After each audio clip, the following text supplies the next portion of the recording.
Alors dans cette vidéo, je vais te parler de proportionnalité et plus précisément, je vais te parler de l'utilisation du coefficient de proportionnalité. Alors voilà la situation qui va me servir un petit peu d'exemple pour t'expliquer tout ça. Donc c'est une personne qui achète, tu vois, un film sur internet et qui commence à le télécharger. Donc au bout de 16 minutes, elle a téléchargé 977 mégaoctets du film. Et puis on va se poser diverses questions.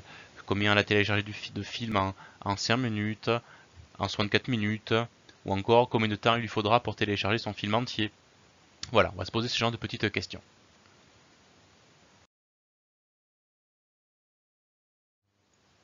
Alors j'ai résumé justement tout ce que l'on va chercher dans un tableau.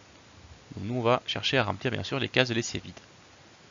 Alors pour y parvenir, on va quand même simplifier un petit peu la situation puisqu'on va considérer que le débit internet de cette personne reste constant.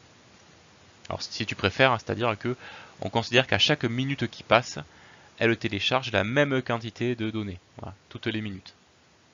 C'est pas forcément bien sûr aussi simple que ça dans la réalité, mais bon. Nous, le fait de prendre cette simplification-là, ça nous permet de nous trouver dans une situation de proportionnalité ici.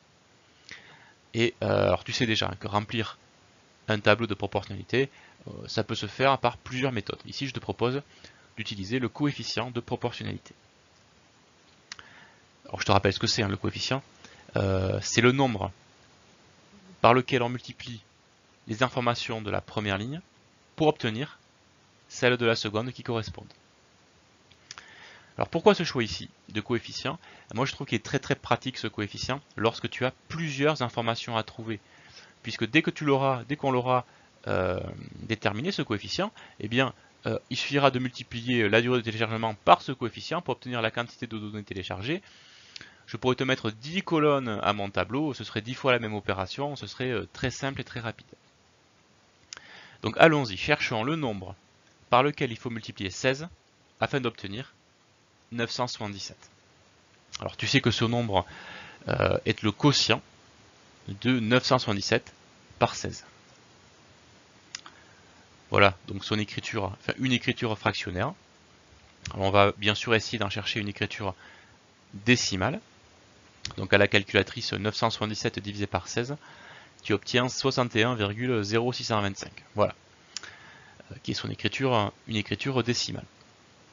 Maintenant qu'on a ce coefficient, c'est très simple, on va pouvoir l'utiliser pour toutes nos informations manquantes. Alors ici, pour trouver la quantité de données téléchargées en 5 minutes, eh bien, c'est 5 fois le coefficient. Voilà, donc alors au choix, 5 fois son écriture fractionnaire ou bien 5 fois son écriture décimale, c'est pareil. On trouve, tu vois, 305,3125 mégaoctets exactement de téléchargés. Ici, pareil, même opération, 64 multiplié par le coefficient, sous forme fractionnaire ou décimale, à nouveau, n'a aucune importance. Et on trouve 3908 mégaoctets de données téléchargées. Et ici, bien pour trouver la durée le temps qu'il a fallu pour télécharger tout cela, et bien ici, ça va donc être 24 425 divisé par le coefficient, à nouveau sous forme fractionnaire ou sous forme décimale. Et on trouve 400 minutes pour télécharger l'intégralité du film. Voilà, donc là je t'ai montré un exemple dans lequel l'utilisation du coefficient de proportionnalité était intéressante, que ce soit sous une forme décimale ou une forme fractionnaire.